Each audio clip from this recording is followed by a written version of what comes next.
আজকে আমি তোমাদের একটা এমন স্টিচ শেখাচ্ছি যেটাতে স্টিচটাতে একটা খুব সুন্দর একটা বর্ডার লাইন তৈরি করা যায়। এটা এমনি।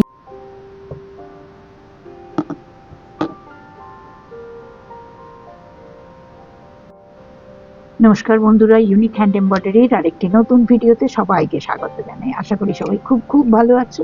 তো চলো কথা না বাড়িয়ে কাজ শুরু করা যাক।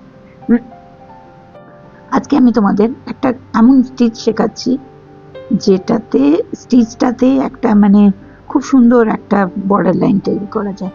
এটা এমনি ভাবে একটা সার্কেল দিয়ে নিলাম। তুমি এটা লম্বাও করতে পারো, যেমন ইচ্ছে তোমার। তো তার জন্য আমি সব থেকে প্রথমে, আর হ্যাঁ, এই ডার্ক কালারের মধ্যে আমি স্পার্কেল পেনটা, এটা হোয়াইট স্পার্কেল গ্লিটার পেন যেটা বলা হয়, সেটাকে দিয়ে কালার এখানে দাগ দিই, তাহলে এটা খুব ভিজিবল হয়। ওকে, নাও লেটস স্টার্ট। এই যে প্রথমে আমি এটাকে জাস্ট গোল হয় একটুখানি,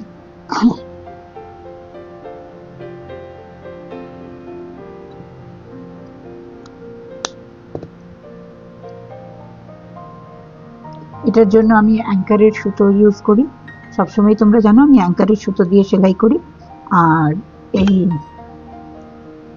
এখানে তিনটে নিয়ে নিয়েছি।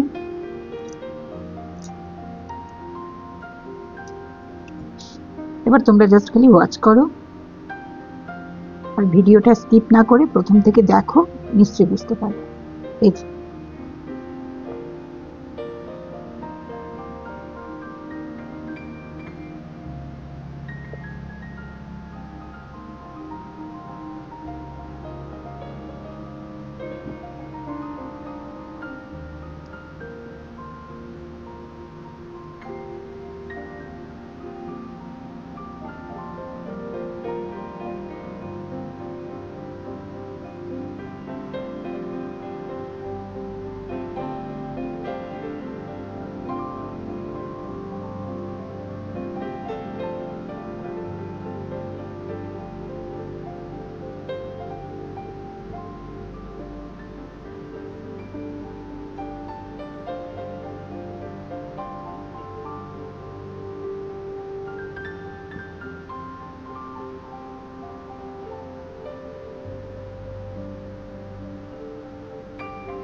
আমি এটা দুটো রং মিলিয়ে করছি, তোমরা 3-4টে রং মিলিয়েও করতে পারো।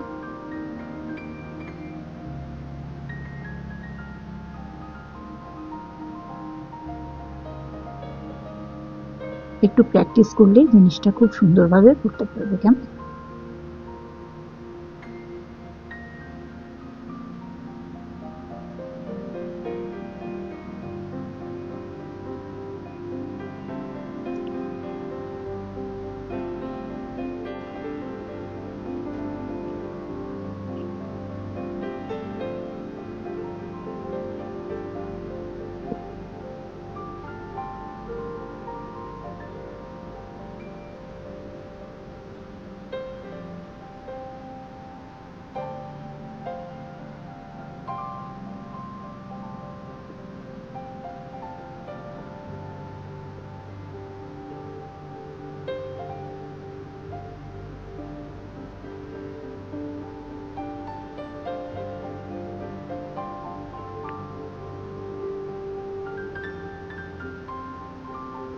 এইগুলো তোমাদেরকে দেখাবার জন্য একটু ঢিলা করে বানিয়েছিলাম, এগুলোকে টাইট করে দেবো।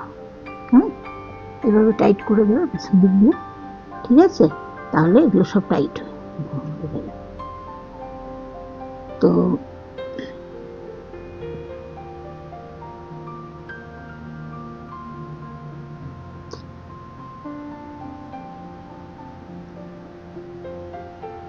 এই যে এভাবে এই সার্কেলটাকে আমি এই স্টিচটা দিয়ে কমপ্লিট করলাম। কেমন? তো আশা করছি তোমাদের কিছু শেখাতে পেরেছি। আর যদি আজকের ভিডিওটা ভালো লেগে থাকে তো অবশ্যই একটা লাইক করে কমেন্ট করো, আর বন্ধুদের মধ্যে শেয়ার করে দিও। আবার দেখা হবে আগামী একটা নতুন কোনো স্টিচ নিয়ে আসবো তোমাদেরকে দেখাবার জন্য। তাহলে আজকে ভিডিওটা এখানেই শেষ করছি। সবাই ভালো থেকো, সুস্থ থেকো। দেখা হচ্ছে আগামী আরেকটা ভিডিওতে।